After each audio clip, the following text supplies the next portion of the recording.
Hello, আজকে আমরা যে টপিকটা নিয়ে আলোচনা করব সেটা হচ্ছে প্রসিজিওর। হ্যাঁ, স্ট্রেটনিং, রিবন্ডিং বা স্মুথনিং কীভাবে করব তার প্রসিজিওরই হচ্ছে আজকের টপিক। চলো শুরু করি। প্রসিজিওরে প্রথমেই কি করতে হবে, হেয়ারকে আমাদের ওয়াশ করে নিতে হবে। কি দিয়ে ওয়াশ করব? আমরা purifying shampoo, hair purifying shampoo দিয়ে আমরা দুবার হেয়ার ওয়াশ করে নেব। প্রথমবার অল্প একটু শ্যাম্পু নিয়ে ভালো করে স্ক্যাল্পে রগড়ে ভালো করে আমরা শ্যাম্পু করব। সেখানে হয়তো খুব বেশি ফোম ক্রিয়েট হবে না, কিন্তু সেকেন্ড টাইম আমরা আরও একটু বেশি শ্যাম্পু নিয়ে ভালো করে ওয়াশ করব। এখানে যে ফোম ক্রিয়েট হবে স্ক্যাল্পে, সেটাকে আস্তে আস্তে আমরা হেয়ারের দিকে টেনে নিয়ে আসব। টেনে নিয়ে এসে তাকে ভালো করে হেয়ারটাকেও ডাস্ট আর ডার্ট ক্লিন করে আমরা শ্যাম্পু করব। সেকেন্ডলি, এখানে কিন্তু আমরা কোনো মাস্ক ব্যবহার করব না। মাস্ক ব্যবহার না করেই আমরা একে আমাদের যেখানে কাজ করব অর্থাৎ চেয়ারে নিয়ে যাব। আমরা এখানে কোনো সিরাম ব্যবহার করব না। তার পরিবর্তে অনেক সময় আমাদের হেয়ার ড্যামেজ থাকে, তো প্রি ট্রিটমেন্ট সমস্ত কোম্পানির পাওয়া যায়, সে প্রি ট্রিটমেন্ট ইউজ করব যদি হেয়ার ড্যামেজ থাকে। যদি না থাকে আমরা ডিরেক্ট কি করব, আমরা হেয়ারকে ড্রাই করব। আচ্ছা, এর আগে বলে রাখি, প্রি ট্রিটমেন্ট যদি আমরা অ্যাপ্লাই করি তাহলে হেয়ারকে 40-50% ড্রাই করার পরে আমরা প্রি ট্রিটমেন্ট লোশনটা অ্যাপ্লাই করব। যদি প্রি ট্রিটমেন্ট না করি আমরা ফুল ড্রাই করব তাকে। ফুল ড্রাই করা হয়ে গেলে প্রথমে ব্লো ড্রাই করব। ব্লো ড্রাই দিয়ে ফুল হয়ে গেলে আমরা ভালো করে প্রতিটা সেকশন চেক করে নেব যাতে সেখানে কোনো রকম ভেজা ভাব না থাকে। তারপরে ইউজ করব আমরা ফার্স্ট ক্রিম। তোমরা সবাই জানো স্ট্রেটনিং বা রিবন্ডিং, স্মুথনিংয়ের ক্ষেত্রে আমাদের দুটো ক্রিম থাকে। ফার্স্ট ক্রিম আমরা ইউজ করব। কোন কোম্পানির কি করব সেটা পরবর্তী ক্ষেত্রে, আমি যেহেতু প্রসিজিওর বলছি এখন, মানে সমস্ত কোম্পানির।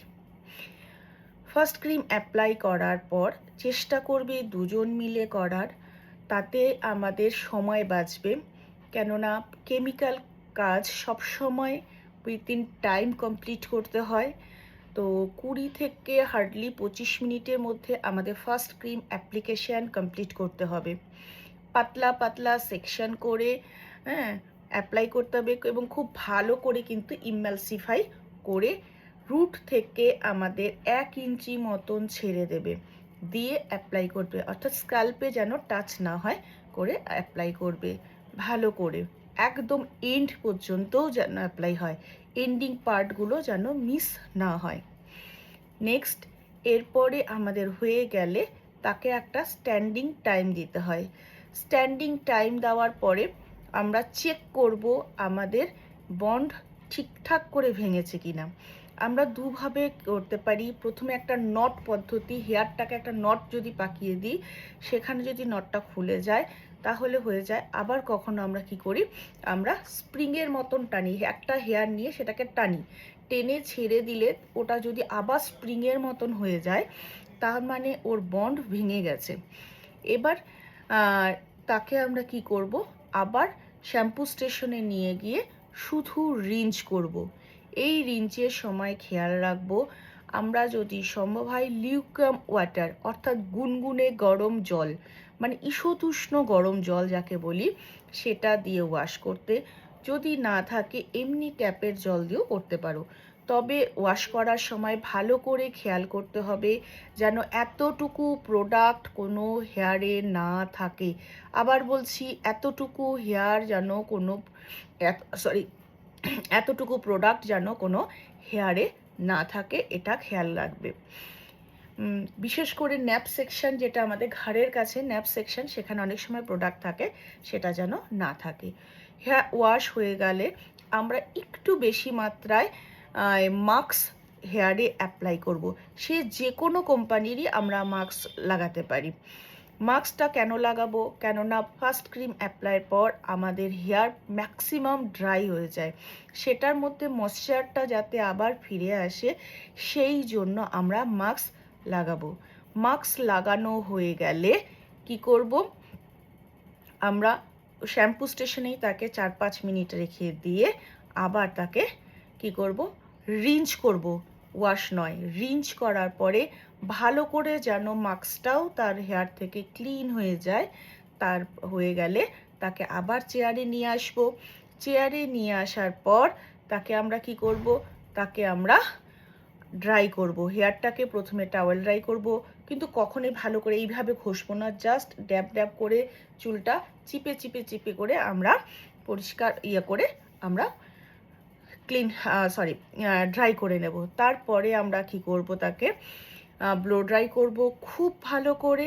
ব্লো ড্রাই 30% হয়ে গেলে একটু হালকা আঁচড়ে নিব প্যাডেল ব্রাশ দিয়ে। তারপরে আবার ভালো করে তাকে ভালো করে ব্লো ড্রাই করব। ব্লো ড্রাই করে শুকিয়ে গেলে এবার কিন্তু আমরা আস্তে আস্তে স্ট্রেটনার ইউজ করব। স্ট্রেটনারটা যাতে লম্বা তারের হয় এবং যদি সেরামিক প্লেটের হয় খুব ভালো, তাকে আমরা ইউজ করব এবং খুব পাতলা পাতলা সেকশন করেই করব।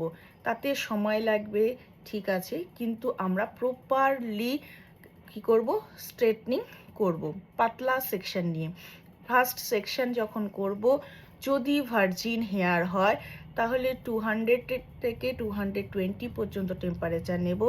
আর যদি ভার্জিন হেয়ার না হয়, কেমিক্যাল ট্রিটেড হয়, হেয়ার যদি স্ট্রং হয় তাহলে 200 পর্যন্ত নেব। আর যদি খুব উইক হয় তাহলে 190, আমরা 180 to 190 টেম্পারেচার সিলেক্ট করব। হয়ে যাওয়ার পর প্রথমে আমরা কি করব, রুট থেকে মিড পর্যন্ত যতটা আমরা 10 থেকে 15 বার করে আমরা কি করব, আপ ডাউন করাবো। দেন আমরা এন্ড পর্যন্ত নিয়ে যাব। এক হাতে আমাদের কোম থাকবে, এক হাতে স্ট্রেটনার, আমরা এইভাবে আপ ডাউন করতে থাকবো। হাত আমাদের এইভাবে মুভ হবে, কারণ হাতে আমরা হেয়ার ধরতে পারবো না, তখন হেয়ার প্রচণ্ড হিটেড থাকবে, হাত পুড়ে যাবে। সুতরাং ওটাকে আমরা অ্যাপ্লাই করার সময় আমরা কোম দিয়ে সেটাকে কাজটা করব, টেল কোম ইউজ করব। তাহলে রুট থেকে মিড পর্যন্ত আমরা 15 বার করার পরে তারপর নিচে যতটা দরকার হয় 5-6 বার আমরা কিন্তু প্রতিটা সেকশনে এইভাবে আমরা পুরো হেয়ারটাকে স্ট্রেট করব। ক্লিয়ার? তারপরে আমরা কি করব, হেয়ারটাকে ঠান্ডা হতে দেব। ঠান্ডা হয়ে গেলে আমরা নিউট্রিলাইজার অ্যাপ্লাই করব। নিউট্রিলাইজারও ঠিক তাই, সেকশন করে প্রতি সেকশানে ভালো করে আমরা নিউট্রিলাইজার অ্যাপ্লাই করব এবং সেটাকে সুন্দর করে কোম্বিং করে ছেড়ে দেব। এটা নিউট্রিলাইজারের এক একটা কোম্পানির এক এক রকম, 5 থেকে 10, 15, 20, এর বেশি দরকার হয় না। হেয়ার যদি ঠান্ডা হয়ে যায় আমরা তাকে ওয়াশ করে দেব, রিঞ্চ করব।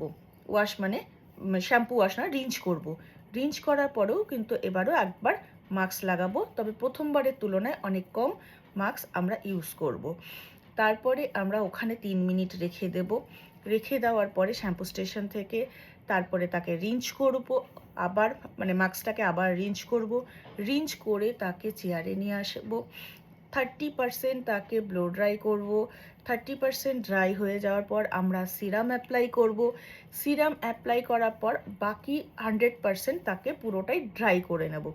হেয়ার ড্রাই হয়ে গেলে আবার তাকে সিরাম দেব।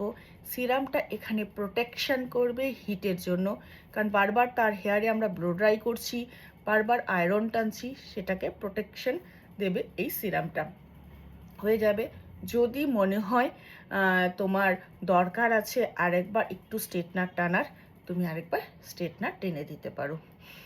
এটা গেল তোমার পুরো রিবন্ডিং, স্ট্রেটনিং বা স্মুথনিংয়ের প্রসিজিওর। এখানে তারপরেও ক্লায়েন্টকে বলে দিতে হবে তারা যেন 3 দিন জল না লাগায়, 3 দিন তারা বালিশ ছাড়া শোয়। এমনি 48 to 72 আওয়ার্স। কখনো কখনো ক্লায়েন্ট 72 আওয়ার্স ওয়েট করে না, 48-এর মধ্যেই সে ওয়াশ করতে যায়, তাকে আমরা 48 আওয়ার্সের মধ্যে হেয়ার ওয়াশ করে আবার মাস্ক লাগিয়ে ড্রাই করে সিরাম লাগিয়ে আমরা দিতে পারি। হয়েছে? তা সবার কাছে ক্লিয়ার এই প্রসিজিওরটা? তোমরা দেখেছো, আমি পুরো থিওরি দিয়ে দিলাম।